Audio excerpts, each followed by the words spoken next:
aspect to it. So how does the brain change? Now the idea that all the brain activity is electrical activity. Brain communicate by electrical pulses.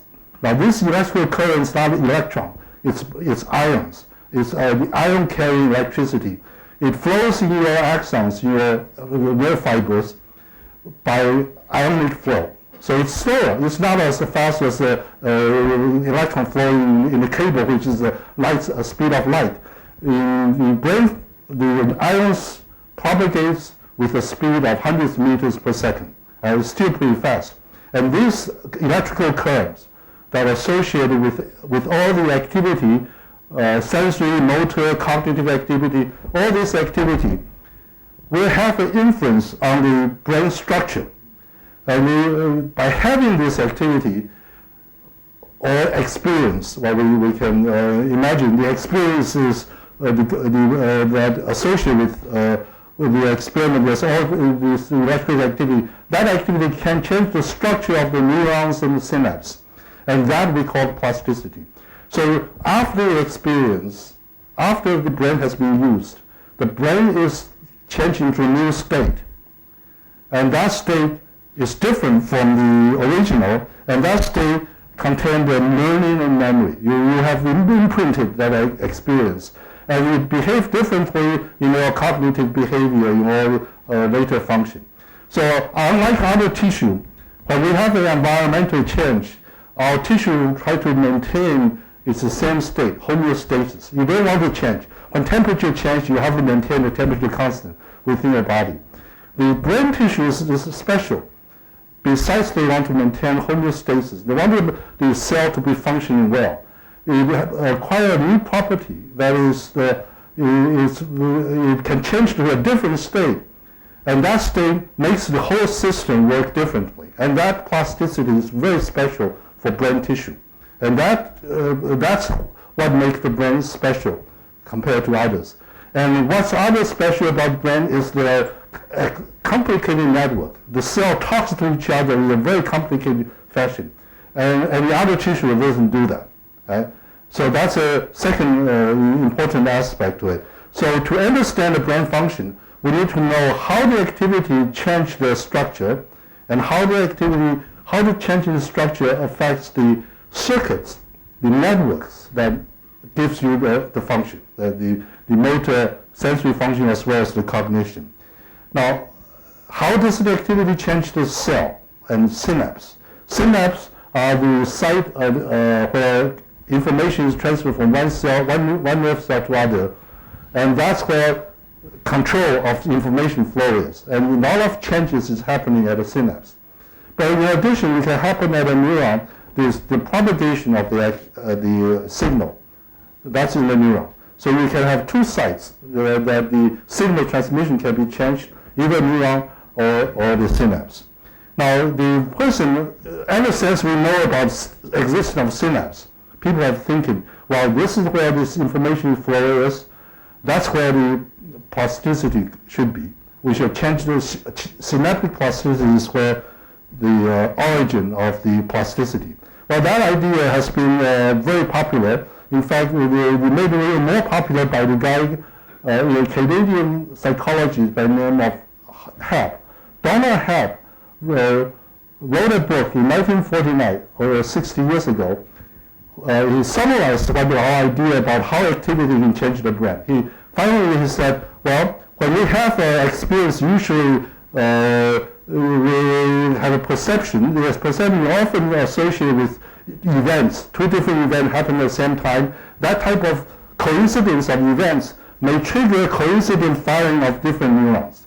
And so he said a correlated activity of two neurons, if they fire together at the same time, then their connection may be strengthened. If they are not fired together, this is somebody else who later put it out as the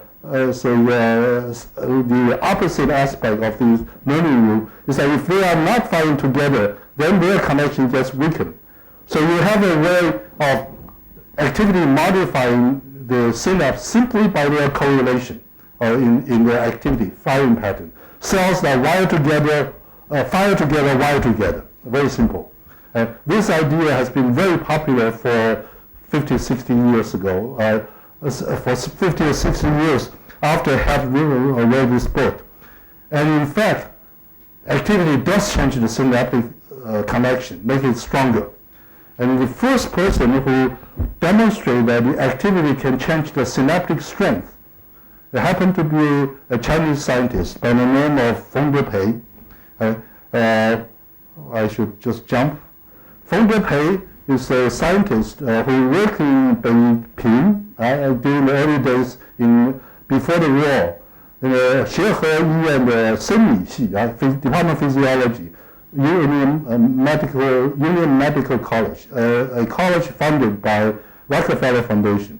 The Union Medical College is the first institution that gives degrees, graduate degrees for graduate studies, medical degrees, medical PhDs.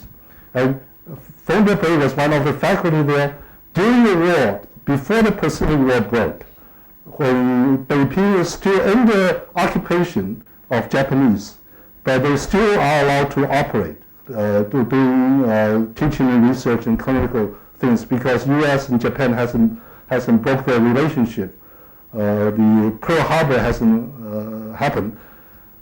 The Feng Depei made a discovery that's very important. The first discovery of synaptic plasticity in any system. And he showed in neuromuscular junction, the control muscle, if you give a high frequency stimulation of the nerve that stimulates the muscle, after that stimulation, the amplitude of the synaptic transmission, this is plotted out there as the amplitude of transmission, amplitude of synaptic potential, which is efficacy, representing the efficiency of transmission. It increases rapidly after high frequency stimulation, and it lasts for about 10 minutes and then decays. They call this high post-tendinic facilitation. This discovery was groundbreaking. And in fact, during the war, people in Britain is already heavily in the war. Hodgkin, Hospital, these people are all the people who discover action potentials. They are all drafted into the Navy or Air Force for wartime research. And according to the legend, that they were looking for to receive by sea mail Chinese Journal of Neurophysiology. That's this journal published in China, where they wait to see Feng Depei's paper.